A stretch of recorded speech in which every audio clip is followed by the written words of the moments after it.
Como sempre, já seguimos viagem aqui. Vamos até o Rio de Janeiro conversar com Sidney Rezende. Tudo bem, Sidney? Bem-vindo, bom dia. Sexta-feira, senhoras e senhores, bom dia. Sexta-feira. Elisa, como é que você está? Tudo bem? Isso significa descanso para você, Sidney Rezende? Tá sorridente? Para mim, não, mas para todo o povo brasileiro. Então, se o povo está feliz, eu fico feliz também. Ah, sabe se posicionar, Sidney.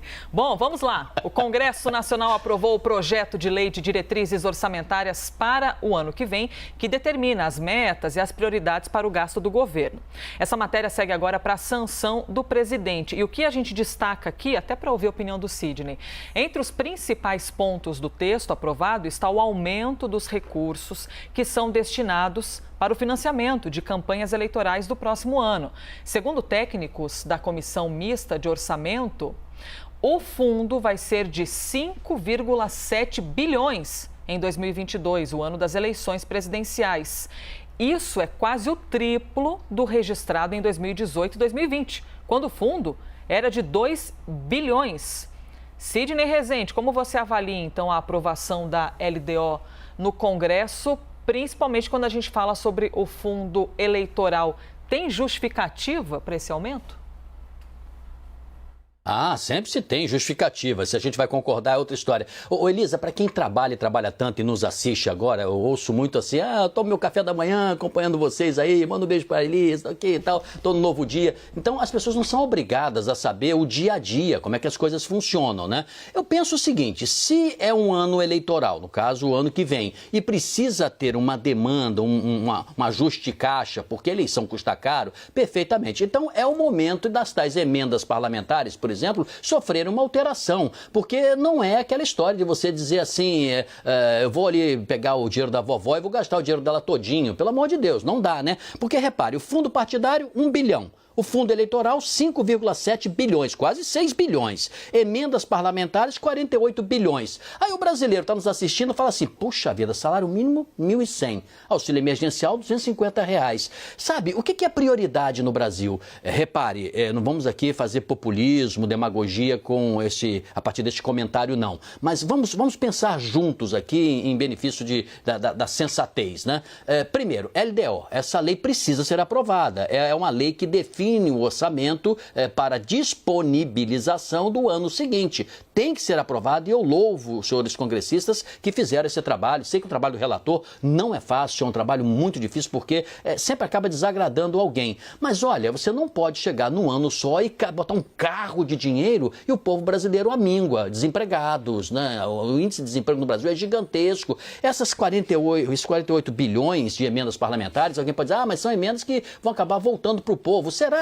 Não sei, tantas obras inacabadas, tanta utilização política, tanta malversação, tantos problemas nas licitações. A CPI mostra agora como é que funciona internamente o Ministério da Saúde, cheio de suspeitas, cheio de caroço debaixo do angu. A gente fica muito inseguro. Quem está me assistindo agora, eu fico também sendo um analista e por mais experiência que a gente tenha. Então, é louvável que se aprove uma lei orçamentária, mas é fundamental que se equilibre os gastos. Se tem mesmo que gastar 5,7 bilhões para se estruturar a eleição do ano que vem, então se pare um pouco de gastar em outras fontes, fecha-se as torneiras. A gente não pode abrir todas as torneiras. Olha, o povo vai reclamar muito, isso vai ganhar as rádios populares, isso vai ganhar agora temática de bares, restaurantes, por mais que estejamos em meio a uma pandemia, já ganhou ontem as redes sociais e tem muita gente fazendo demagogia também, sabe, Elisa? Tem muito deputado que fala assim, isso é absurdo e tal. Foi lá, aprovou e votou a favor. Ora, se você acha um absurdo alguma coisa, não faça nada absurdo. Não vote a favor do que contraria a sua consciência, contraria a sua convicção, porque senão fica esquisito. A gente fala uma coisa e faz outra. Então, neste caso, realmente, eu acho que um contrassenso se gastar dinheiro desta forma, com esta dimensão. E mais, é hora também de pedir ao Tribunal Superior Eleitoral que veja o que ele fez concretamente para evitar se gastar tanto dinheiro assim. Gente, estamos falando de 5,7 bilhões de reais reais. É muito dinheiro. Eu sou totalmente democrata, a favor da democracia, eleição, a favor de eleições, mas a gente pode tentar também caminhos mais modestos, mais eficientes e mais, vamos dizer assim, linkados, né, com a dor do povo brasileiro. O povo está sofrendo demais, não é hora de gastança, é hora, se possível, de economia mesmo, apertar o cinto mesmo, mas eles têm que fazer isso lá em cima para a gente ficar tranquilo aqui embaixo, né? Aprovado pelo Congresso Nacional, então, o projeto de lei de diretrizes orçamentárias para o ano que vem, mas lembrando que ainda precisa da sanção do presidente da República. Vamos ver se teremos ainda muito assunto para repercutir daqui para frente nesta pauta. Mas mudando agora o nosso destino aqui da conversa, Sidney Rezende, depois de quase 3 meses, né, e mais de 30 depoimentos tomados, a CPI da pandemia entra em recesso parlamentar. Esse recesso dura por 2 semanas. Mesmo assim, os trabalhos da comissão não serão suspensos, porque os senadores e os seus assessores vão trabalhar para analisar os documentos e também organizar todos os novos requerimentos, tanto para quebras de sigilo como para os depoimentos. E depois desse período de recesso, o nome de Ricardo Barros é um dos mais esperados. Sidney, como você avalia então o recesso da CPI por 2 semanas, sem os depoimentos com os quais a gente já está até habituado a ver todo dia aqui, né, também ao vivo na CNN Brasil? Você acredita que pode dar uma esfriada assim na situação? Para quem pode ser bom esfriar um pouquinho? Sinceramente, eu acho que não vai atrapalhar, né, na verdade, 2 semanas concretamente o trabalho da CPI, porque a CPI ela conquistou e conseguiu ter mais 90 dias de frente, né? Então o que acontece? O recesso vai de 18 a 31 de julho, você lembrou bem, só está as 2 semanas, este mês especificamente, e já volta depois. A CPI tinha os seus trabalhos em primeiro tempo, né, como se fosse um jogo de futebol, até 7 de agosto, e agora ela ganhou um segundo tempo, que é mais 90 dias para frente. Então vai se ter tempo suficiente, não é porque não se tem oitivas nessas próximas 2 semanas, que o trabalho todo vai para o espaço, não é verdade. Agora, quando você pergunta lá ali no detalhe, você é cirúrgica, né? Vai no detalhe, pergunta assim, mas vem cá, quem é que ganha com esse negócio aí? Claro, ganha quem não quer se ver investigado, ganha quem não quer ver esse assunto na ordem do dia. Esse assunto, ele incomoda quem? As autoridades que atuavam à época da compra de vacinas no Ministério da Saúde. Agora, os que estão atualmente trabalhando menos, mas, como eu falava agora há pouco, a história do caroço debaixo do angu, se vai descobrindo as coisas e se chega a constrangimento. É possível que você me pergunte daqui a pouco o que é que eu achei do depoimento do Cristiano, naquele executivo da Davat,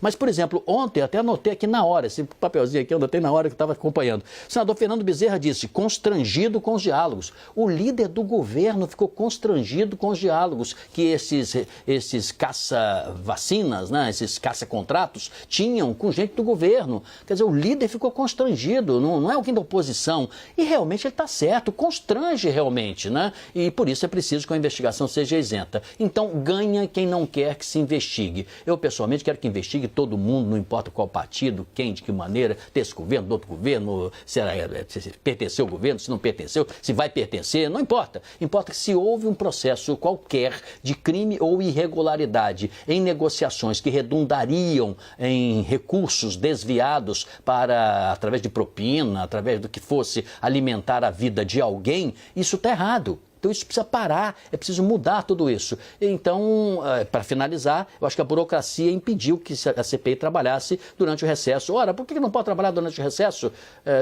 Porque decidimos que todos vão ficar em casa e tal. O ideal era que o trabalho continuasse, né? E justiça já feita. O presidente Omar Aziz, da CPI, o senador, foi um dos que queria que a CPI continuasse. E os demais integrantes também, tanto do governo como da oposição. Mas não foi possível, fica para agosto. Veremos como vai ficar esse relatório lá para frente, né? Que seja isento e que valha de algo para os brasileiros que estão aí diariamente acompanhando. Brasileiros que acompanharam também ontem o depoimento de Cristiano Carvalho, né? O representante comercial da Davat, a empresa que tentou vender vacinas da AstraZeneca ao governo federal. E o que houve? Carvalho admitiu que soube de um pedido do que chamou de comissionamento na negociação de 400 milhões de doses do imunizante, venda que não foi concretizada. Vamos ver.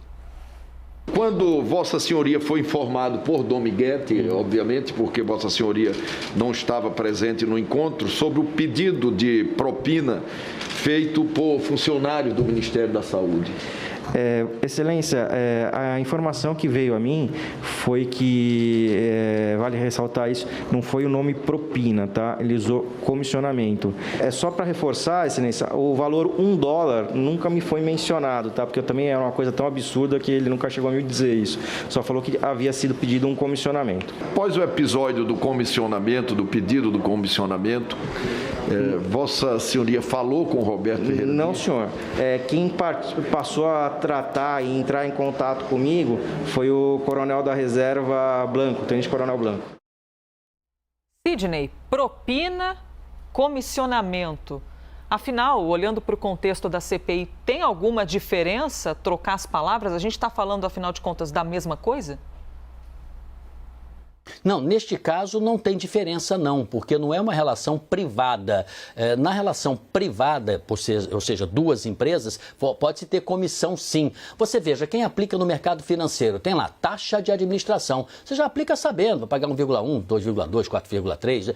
Você já sabe que tem um custo, o custo de trabalho daquele que está intermediando, que pega o seu dinheiro e aplica. Ele presta o serviço e ganha uma comissão perfeitamente. Ou alguém que vai fazer um serviço na sua casa e fala, olha, dona Elisa, eu tenho quem faça esse serviço, mas eu tenho o meu custo aí, porque eu vou ter que vir aqui, trazer a pessoa e tal. Eu costumo cobrar 10% do que a pessoa vier a cobrar pelo serviço. A senhora aceita? Tudo isso é transparente, né? Mas não é o nome ali, se é comissão ou propina, que me chama mais atenção, se você me permite, sabe, Elisa? Me chama a atenção o amadorismo, o improviso, a falta de maturidade, experiência de todo mundo, né? Então, a Davat, na verdade, viu uma oportunidade de intermediar um negócio em meio a uma pandemia, entrou nesse negócio que não era o negócio dela. Ontem mesmo também, há pouco não dizia o senador Bezerra, que falou que ficou constrangido, né? Não é interessante isso, um líder do governo, ele próprio dizer, peraí, gente, isso aí não pode, né? Então, eu até louvo esse comportamento transparente dele. Mas repare, o senhor Cristiano, por exemplo, em dada altura, lamentou o posicionamento da direção da empresa americana a que ele representa. A Davat disse, eu tento falar com o assessor de imprensa, tento falar com o presidente, não consigo. Ele reclamou agora. Ou seja, porque ele próprio está se sentindo desamparado, desassistido pela própria empresa. Não é uma coisa maluca? É uma coisa maluca. O senhor Dominguete, por exemplo, ele tinha um documento que dava a ele autorização para negociar em nome da Davat? Não tinha. Tinha carteira assinada? Não tinha. Tinha um contrato? Não tinha. Quer dizer, ele tinha experiência anterior? Não tinha. Ele tinha experiência em vigilância na Polícia Militar de Minas Gerais. Então, tudo feito no improviso. Aí vai para o governo brasileiro. Quer dizer, o Ministério da Saúde não tinha na sua área internacional gente capacitada para tratar diretamente com as empresas fabricantes. Por que precisaria de empresa intermediária com esse nível, com essa capacidade de improviso? Isso me parece, sabe, tão grave quanto alguém pedir propina, que é um absurdo, ou um comissionamento por fora. Isso é quase um PF, né? Um por fora. Então, isso tudo é lamentável e triste que a gente viva essa situação de improviso e amadorismo. Isso tem que acabar no Brasil, sabe, Elisa? Temos que profissionalizar as nossas relações públicas e privadas. E você avalia que possa ter havido, de fato, o pedido de propina por meio desses intermediadores na compra de vacina ou, na verdade, é só uma narrativa para causar um balanço ali, desestabilizar o governo? Bom, o senhor Dominguete demonstrou com todas as palavras que o senhor Dias disse isso. O senhor Dias disse que não pediu propina alguma e existe sim, mais do que uma narrativa, uma conversa intramuros entre partes envolvidas, porque está no celular apreendido, né, do senhor Dominguete. Ninguém, sabe, Elisa, chega assim, eu vou depor e tô doido que eles peguem aqui o meu celular, apreendem meu celular. Não, porque você vai achar coisas que são positivas, outras nem tanto e outras ultra negativas. Ninguém quer sua privacidade sendo invadida. Tem a lei de dados até para isso, para proteger os dados de todos nós. Então, é isso justamente que a CPI está investigando. Eu, pessoalmente, como eu não tenho elementos de prova objetivos que possa dizer para você, senão responderia categoricamente, olha, Elisa, eu vi, eu posso atestar que não é narrativa não, é propina sim, ou o oposto, não, Elisa, não houve propina não, isso aí é narrativa, se eu tivesse comprovação, como eu não tenho, mas diz a CPI que está avançadamente, já está avançando na sua pesquisa e na sua investigação, e pode ser até que ele chegue a um veredicto nesse intervalo aí, né, que não tem oitiva das próximas 2 semanas, porque os técnicos continuarão trabalhando nos documentos, alguns sigilosos e outros já liberados. Próximo assunto que a gente traz para você que nos acompanha ao vivo aqui na CNN Brasil, agora 8 horas e 44 minutos, é a saúde do presidente da República. Primeiro, para atualizar a saúde, porque o presidente Bolsonaro permanece no hospital. Segundo o último boletim médico, a sonda foi retirada, pois o presidente está apresentando uma evolução clínica satisfatória. Bolsonaro, então, volta a se alimentar, mas segue sem previsão de alta. Por enquanto, a possibilidade de cirurgia está descartada. E ontem à noite, na conta do Twitter, o presidente Bolsonaro subiu o tom contra justamente o assunto que a gente está tratando agora, também anteriormente com o Sidney, a CPI da pandemia. E o que disse o presidente? Vai aparecer para você aí a mensagem. O que frustra o G7 é não encontrar um só indício de corrupção em meu governo. No caso atual, querem nos acusar de corrupção, onde nada foi comprado ou um só real foi pago. No circo da CPI, Renan, Omar e Saltitante estão mais para 3 otários que 3 patetas. Essa é a mensagem. Após essa postagem, que evidentemente a gente já imaginava que ia repercutir um bocado, né, Sidney? O presidente da comissão parlamentar, o senador Omar Aziz, disse que não vai responder os ataques feitos no perfil de Bolsonaro. Vamos então ver. Isso aí eu não vou responder o presidente que está convalescendo, correto? E é uma pena que o filho dele, que está lá ao lado, tirando fotos para tentar vitimizar o pai, você está me entendendo? Como se nós tivéssemos responsabilidade pelo que está acontecendo. Nós não temos responsabilidade. Torcemos pela saúde do presidente Bolsonaro. Eu torço muito pela saúde porque eu quero debater politicamente com o presidente Bolsonaro em plena forma física, não com uma pessoa que está convalescendo. Eu creio que ele nem tenha condições nesse momento de estar fazendo isso. Isso é algum moleque, né, que não tem o que fazer. É uma pessoa reprimida por natureza, né, que quer extravasar aquilo que sente, né, que é e não pode, porque tem que manter uma personalidade para agradar o pai, né, e uma pseudo-sociedade que não apoia esse tipo de comportamento. Então, não foi o presidente Bolsonaro. Sidney, quero ouvir a sua opinião, então, a respeito do que estava escrito, até se a gente puder voltar à tarja anterior, que estava ali com as palavras de Omar Aziz, em que ele diz, não creio que foi... Pronto, aqui, ó, eu não creio que Bolsonaro publicou isso. O que você tem a dizer sobre as palavras, então, do presidente da CPI? Ui, caramba. Bom, ele está se referindo a Carlos Bolsonaro, né? Quer dizer, que não assume exatamente publicamente, de forma transparente, suas convicções e tudo mais. Bem, olha só, vamos aos fatos primeiro e depois vamos às repercussões desse fato. Em relação aos fatos, o dinheiro foi empenhado pelo governo brasileiro para a compra de vacina, especificamente nesta negociação que não aconteceu. E ela não aconteceu, até onde se sabe, porque funcionários de carreira acharam estranho e não quiseram dar a sua assinatura, sua autorização, pediram atualizações de contrato, pediram dados, não deram o andamento que normalmente se daria a uma operação regular e normal. Isso tendo sido feito, também tem, além disso, o deputado Luiz Miranda e seu irmão, que levaram ao presidente essa documentação dizendo, olha, isso aqui não é possível ir para frente, presidente, o que o senhor tem a dizer sobre isso? O presidente achou estranho e teria pedido para o ministro investigar. Então, não aconteceu a negociação, ou ela não avançou e não se pagou adiantadamente o valor, porque simplesmente ali a operação ela desandou, ela parou e deixou de seguir o seu curso. Isso aconteceu. Provavelmente, se ela tivesse seguido, o presidente não falaria categoricamente que não teve nenhum ato de corrupção, nada disso. Se foi mesmo o Carlos Bolsonaro que escreveu, e tudo indica que foi ele que escreveu esse tweet, porque ele tem a senha do presidente, o presidente está convalescendo, o presidente chegou a ser entubado quando estava em Brasília, quer dizer, o presidente ainda está numa situação delicada, embora, ainda bem, ele esteja em processo de recuperação, a julgar pelas informações que dão conta que não vai haver cirurgia nenhuma, que ele está sob observação. Então, como hoje é sexta-feira, talvez já na segunda tenhamos aí um outro quadro muitíssimo melhor, né? Então, o fim de semana costuma ser um pouco mais calmo na política, não vai ter CPI, então é ótimo para quem convalesce da política, e seja político, né? Dar aquela respirada e tudo mais. Então, o que é ruim é a repercussão disso tudo, essa espuma disso tudo, quando se xinga, se chama um de 3 patetas, o outro responde e tal. Isso a mim incomoda muitíssimo, porque eu tenho a impressão que a liturgia do cargo exige que todos respeitem respeitem o seu cargo para, em respeito ao povo brasileiro, ao eleitor, ao cidadão, se devolverem em trabalho sereno, pensado, refletido, em benefício da nação. Então, isso acaba não ajudando. Agora, isso ajuda a esquentar o debate nas redes sociais? Sim, tem gente que gosta, tem gente que gosta de barraco, gosta. Tem até um meme, né? O sujeito bota uma pipoca assim, fica comendo a pipoca, assistindo aquela briga e tal. Mas, gente, isso é algo mais assim para entretenimento, né? Para você assistir um filme, né? É uma luta, uma prática esportiva, aí você se diverte, bota a pipoca e manda ver. Agora, para a política do país, que mexe com a economia, mexe com o destino de todos nós, eu preferia que tivéssemos homens públicos com uma outra postura. E o presidente tem que dar o exemplo. Tantas vezes já disse isso, né? Eu sei que eu apanho dos bolsonaristas quando falo isso, né? Mas não falo contra o presidente, falo contra a atitude de alguém, presidente ou não, que age assim.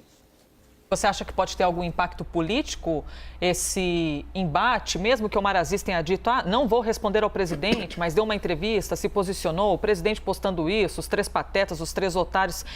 Dentro da CPI da pandemia, isso pode ter algum impacto negativo, Sidney, ou nem passa por isso? Não. Elisa, o presidente já falou isso anteriormente. Normalmente, sendo presidente, ou sendo o Carlos Bolsonaro, ou o que seja, estas ações, elas são localizadas e fechadas em si próprios, né? É como você vai né? Agora não dá mais para ir, né? Você vai na sapataria e pede o calçado lá da cor vermelha, você coloca no seu pé, você fala, não ficou tão bom. Veio agora a cor preta para dar uma olhadinha, puxa, ficou apertado, bota um número maior, quer dizer, você vai ajustando. E cada caixinha tem um par de calçados, né? Então, um se encerra, aquele que você já não quer mais, deixa para lá. Então, o que acontece? Isso acaba aí, daqui a pouco você acha uma outra coisa. Quantas vezes o presidente não mordeu, depois assoprou, né? Lembra agora há pouco, antes da doença, ele chegou a rezar o Pai Nosso, né, para jornalistas, chegou a conversar com o presidente Fux e fez uma menção também religiosa, quase que dizendo, olha, não pediu perdão, né, mas dizendo assim, vamos para frente e tal, quer dizer, e quando o presidente está calmo e tranquilo, nós ganhamos. E quando ele fala essas coisas aí, imagina, chamar um senador da República de pateta, ou de 3 patetas, ou de otário, ou coisas assim. Tem cada publicação que, sei lá, eu dou uma olhadinha e já parto para frente, né? Às vezes até oculto, né? Que eu tenho vergonha. Então, quer dizer, são coisas assim que eu acho que se encerram aí e outras começarão mais adiante. E o filme Os 3 Patetas, você se lembra de ter visto, Sidney?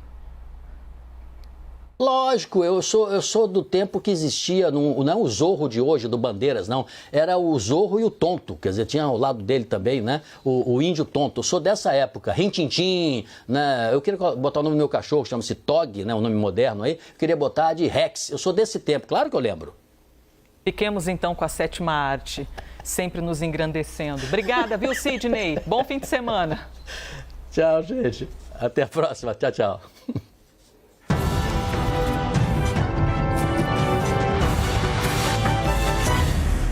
Eu lembro aqui, importante como sempre, que as opiniões emitidas pelos comentaristas do quadro não refletem necessariamente a posição da CNN.